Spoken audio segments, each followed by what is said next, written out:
You can't deal with your own mind. You can only deal with outer conditions telling you to make mistakes. You stop, your armed forces stop the pirates from coming. We always compare defilements to pirates outside attacking your mind. Armed forces protect you from the pirates. But the policeman, the meditation, protects you at home. And the central government protects you from the seeds of these defilements before they are arising.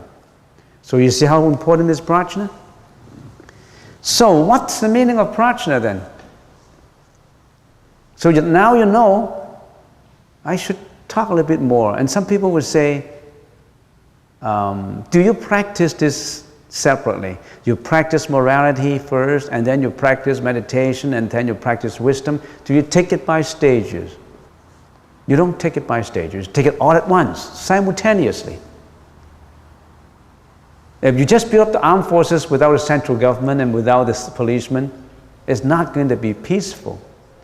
All of this should be developed at once. Cultivate that at once. And each deal with different defilements, the very fine, the seeds, the cruder, and the crudest defilements. And one should not say, oh, so the crude precepts only deal with crude defilements, so they are not important. The important ones deal with the seeds and the finer one. That's not true. Are armed forces important to the country? Can you say, oh, armed forces are not important, only policemen and central government are important? No. The pirates are coming. They're going to attack your central government. They're going to attack your policemen. So all of these should be developed and cultivated at the same time, simultaneously. You see what I mean? So, what's prajna? We learned about it before. Prajna is a Sanskrit word. Pra means the top, the topmost, the utmost, the unequal. Nothing can be topper than that, higher than that, the highest. So prajna means understanding. So that's the high, prajna means the highest and the topmost understanding. That's prajna. And this understanding is not just ordinary intelligence or like that. This prajna, it's prajna of wisdom. Worldly wisdom, worldly intelligence could contain good or bad elements in it. The very clever, the very intelligent scientists invented the atomic bomb. And some use it for bad purpose, and some use it for good purpose. So, world intelligence could be good and could be bad. Or you can say world wisdom could be geared towards good side and sometimes geared towards the bad side. But wisdom is the pure, the perfection, the wisdom that helps you to get out from samsara. It has no good or bad side. It's the pure one. It's out of duality, beyond good and bad. It's beyond that.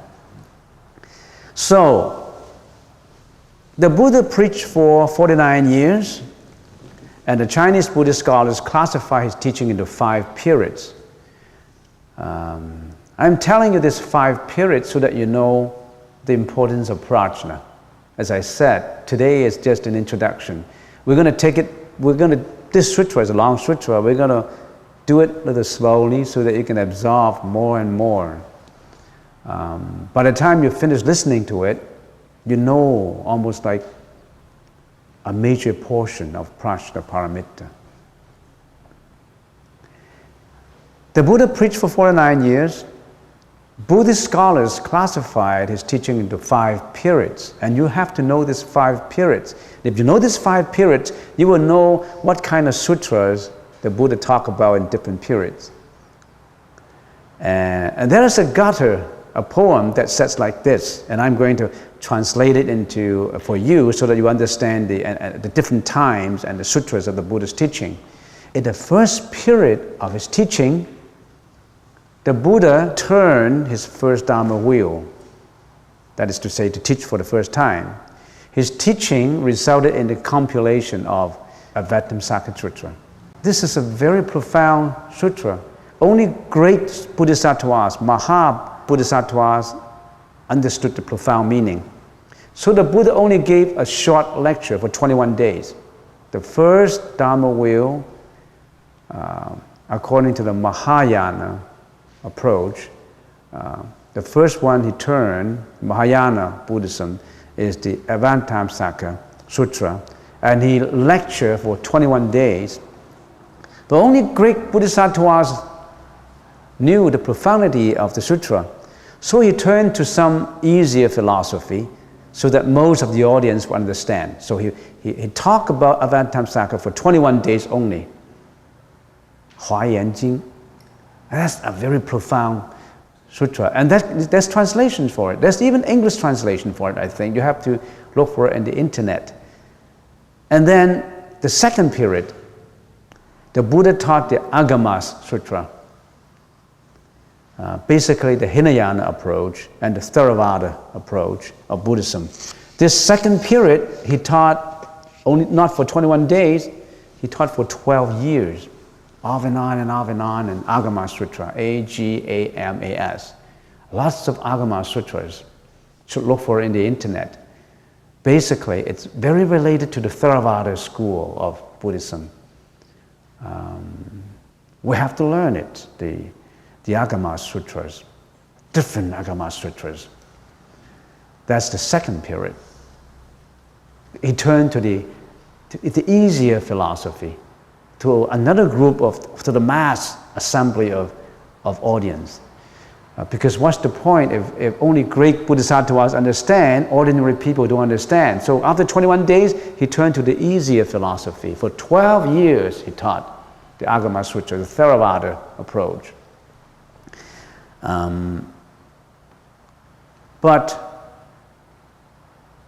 I have to stress that the Theravada approach, the Hinayana approach, it does not mean that the Theravada is easier, is not as profound, then is not as superior, is not that way. The Theravada is enough to get enlightened to Nirvana. It's not profundity in terms of, oh, this is not as good as that one. It's just a simplicity of approach, a different perspective. So the Theravada is as good. The Hinayana is as good as the Mahayana. Don't differentiate it. Don't discriminate. Oh, this is the easier one. Some people underestimate the simple approach, but they could never understand the more profound approach because of their ego. They always think that I got to learn the higher approach. Oh, this is too simple for me. It's just like Anapanasati and Satipatthana. Anapanasati is enough to take you to the 4th dhyana level, to the Rupadhatu 4th dhyana level. And the Buddha attained Nirvana at the 4th dhyana level. It's enough to get Nirvana. Anapanasati, very simple, but that's enough to take you to get enlightened. The Satipatthana.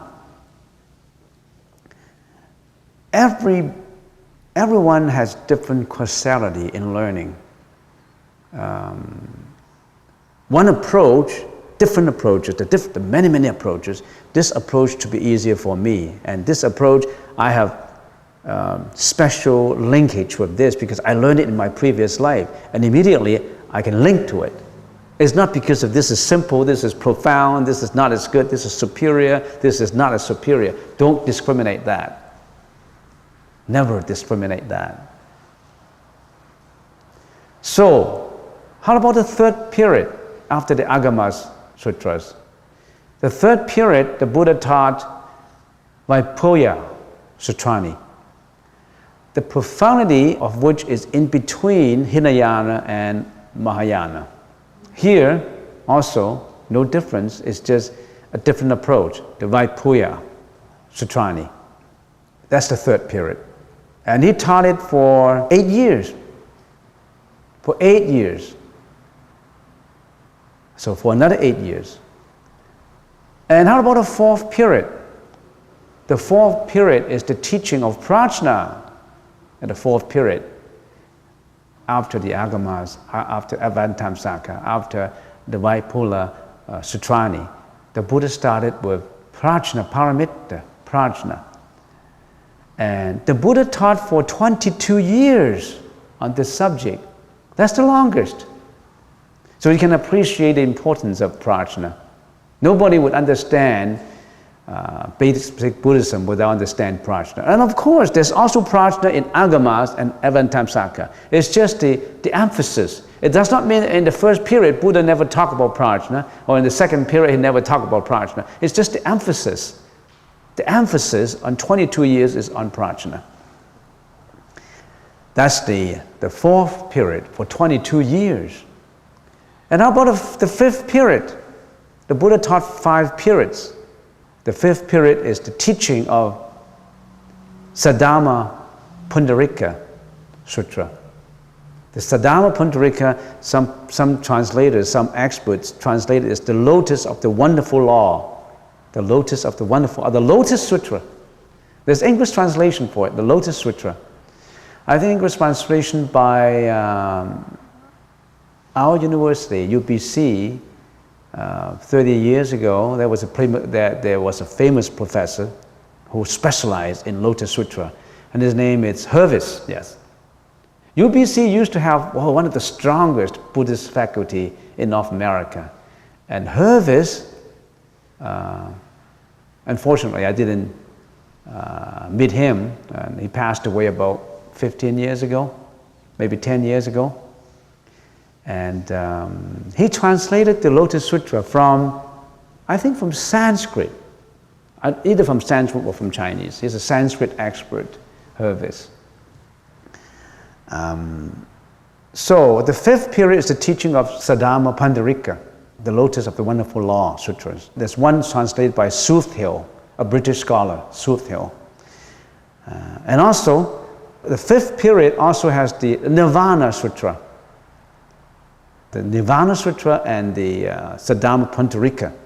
All these have English translations. And this period, the Buddha taught for 8 years. For 8 years. So that you add all this together, the first period, the period of Avantamsaka, Sutrani, for 21 days, only days. The second period, the Agamas, for 12 years. The third period, the Vaipulya, for 8 years. The fourth period, Prajna, for 22 years. And the fifth period, the period of Saddharma Pundarika and Nirvana Sutrani, for 8 years. If you add this number of years together, it's 49 to 50. So approximately about 49 to 50 years. And now we are studying the Diamond Sutra, which is supposed to be a summary of all the Prajna literature. 22 years, all the Prajna literature. This is supposed to be a summary. So you could assess the importance of this sutra. It's very important. My first reason for saying the Diamond Sutra is important is the period the Buddha covered the longest, and the importance of prajna is even leading sila and meditation.